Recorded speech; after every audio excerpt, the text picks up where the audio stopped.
Wassalamualaikum warahmatullahi wabarakatuh. Saya Lismayani, dari Fakultas Ekonomi dan Bisnis Islam Program Studi Akuntansi Syariah, akan membahas tentang keseimbangan model ekonomi makro Islam, yakni keseimbangan ISLM. Model keseimbangan ISLM merupakan salah satu konsep dasar dan penting dalam analisis ekonomi makro. Model ini digunakan untuk memahami bagaimana pasar barang dan pasar uang saling berinteraksi hingga akhirnya menentukan tingkat pendapatan nasional dan suku bunga yang seimbang. Melalui penyatuan dua kurva utama, yaitu kurva IS dan kurva LM, model ini memberikan gambaran lebih jelas mengenai bagaimana perekonomian merespons berbagai perubahan kebijakan ekonomi. Dengan bantuan model ini, analis dan pembuat kebijakan dapat memprediksi bagaimana perubahan suku bunga, belanja pemerintah, maupun jumlah uang beredar dapat membawa dampak pada kondisi ekonomi secara keseluruhan. Kurva IS atau Investment Saving menggambarkan keseimbangan yang terjadi di pasar barang. Kurva ini memiliki kemiringan menurun karena peningkatan suku bunga akan membuat biaya investasi semakin tinggi, sehingga dunia usaha cenderung mengurangi investasi yang dilakukan. Penurunan investasi inilah yang akhirnya menyebabkan pendapatan nasional melemah. Dengan kata lain, terdapat hubungan negatif antara suku bunga dan pendapatan nasional pada kurva IS. Hal ini menunjukkan bahwa perubahan suku bunga merupakan faktor penting yang memengaruhi aktivitas investasi, produksi, dan tingkat output keseluruhan di suatu negara.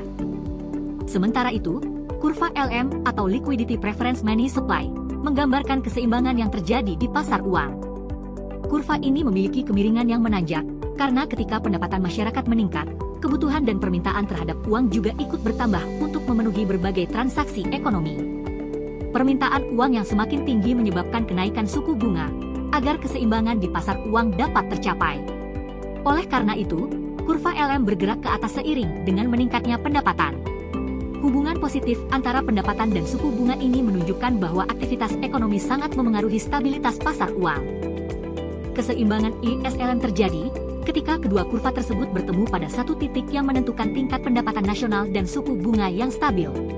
Titik keseimbangan ini menggambarkan kondisi ketika pasar barang dan pasar uang berada dalam keadaan seimbang secara bersamaan. Namun, titik keseimbangan tersebut tidak bersifat tetap dan dapat berubah sewaktu-waktu. Pergeseran ini terutama dipengaruhi oleh kebijakan pemerintah atau bank sentral yang dapat mengubah kondisi pasar barang maupun pasar uang. Dengan demikian, keseimbangan ISLM bersifat dinamis dan selalu mengikuti perubahan variabel ekonomi. Kebijakan fiskal seperti peningkatan belanja pemerintah atau penurunan pajak akan menggeser kurva IS ke kanan, yang biasanya diikuti oleh peningkatan pendapatan nasional. Sebaliknya, pengurangan belanja atau kenaikan pajak akan mendorong kurva IS ke kiri dan menyebabkan penurunan pendapatan. Di sisi lain, kebijakan moneter seperti menambah jumlah uang beredar akan menggeser kurva LM ke kanan sehingga suku bunga cenderung turun.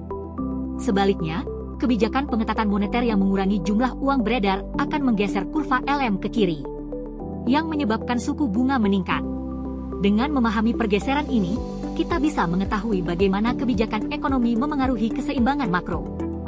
Secara keseluruhan, model ISLM membantu kita memahami bagaimana kebijakan fiskal dan moneter dapat memengaruhi konsumsi, investasi, pendapatan nasional, dan stabilitas ekonomi suatu negara. Melalui model ini, kita dapat melihat bagaimana keputusan yang diambil oleh pemerintah maupun otoritas moneter dapat memberikan dampak nyata terhadap perekonomian dan kehidupan masyarakat sehari-hari. Dengan pemahaman yang baik mengenai model ISLM, kita dapat lebih siap dalam menganalisis dan memahami pergerakan ekonomi yang terjadi, baik dalam konteks nasional maupun global. Dan itu adalah akhir dari video pembelajaran kita tentang keseimbangan ISLM. Semoga Anda tidak terlalu lupa materi setelah menonton video ini. Jangan lupa untuk terus belajar dan memperdalam pengetahuan Anda tentang ekonomi makro, karena IS, ilmu ekonomi, itu penting. Wassalamualaikum warahmatullahi wabarakatuh.